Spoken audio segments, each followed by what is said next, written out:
Let's take you through a coffee that's popular all around the planet, the latte. It's also known as a cafe latte, and the word latte literally means milk in Italian. Let's get started. First, purge your group head and preheat your portafilter. Remove, then dry before grinding. Grind your freshly roasted beans.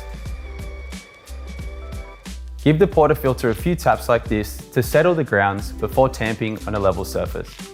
The most important thing is consistent pressure each time and to visually check your tamper is level. Use the razor tool after tamping to ensure you have the correct dose. It precisely controls the height of the tamped coffee, a critical variable. Place the portafilter firmly into the group head. Before you start your shot, make sure you set your cup underneath. Today, we're splitting our shot between 2 cups. The reason for this is most experienced baristas use the double basket to split the shots to maximize the recipe needed to create a balanced extraction. Hit the 2-cup button and let the machine work its magic. Espresso should drop from the spouts at around 8 to 10 seconds. What we're looking for is a flow that looks like warm honey.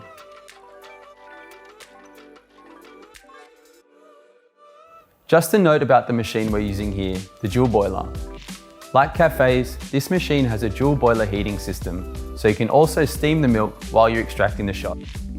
If your machine has a single heating element, brew the shot first and then texture the milk. As milk is such a fundamental part of the latte, we're going to take you through texturing whole milk. We understand that many people prefer non-dairy alternative milks for health and sustainability reasons. Generally, these are trickier to work with than dairy, so if you are using alternative milk, please see our Microfoam milk tutorial for texturing tips. First, pour the cold milk into the jug up to the bottom of the spout. Something to get into the habit of doing before and after texturing milk is to purge the steam wand to clear out condensation and milk residue. Place the steam wand around 1/2 inch or 1.5 centimeters into the milk and open the steam valve so the air draws from near the milk surface. Lower the jug after a few seconds to introduce air to the surface of the milk. And remember, if it screeches, lower the jug further. Key here is to focus on texture and then temperature. In texturing the milk, I'm aiming for a temperature around 140 to 150 degrees Fahrenheit or 60 to 65 degrees Celsius. A good manual indicator would be when the jug becomes too hot to touch.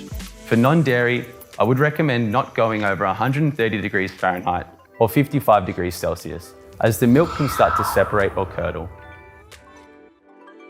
This is what we're looking for, a velvety and silky smooth texture. Remember to swirl the jug to distribute the air so the microfoam is mixed in evenly.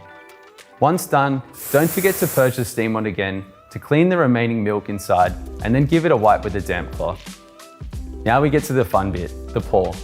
First, I'll add a little swirl and a tap on the jug to make sure the milk is integrated and the bubbles removed. Hold the jug a little higher to begin with, like this, and watch the textured milk blend with the espresso. As the cup starts to fill, bring the jug closer to finish.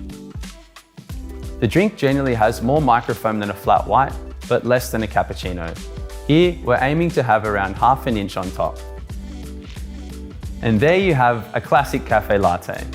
If you want to add a personal touch with some latte art, watch our latte art tutorial before you start your next coffee. Enjoy.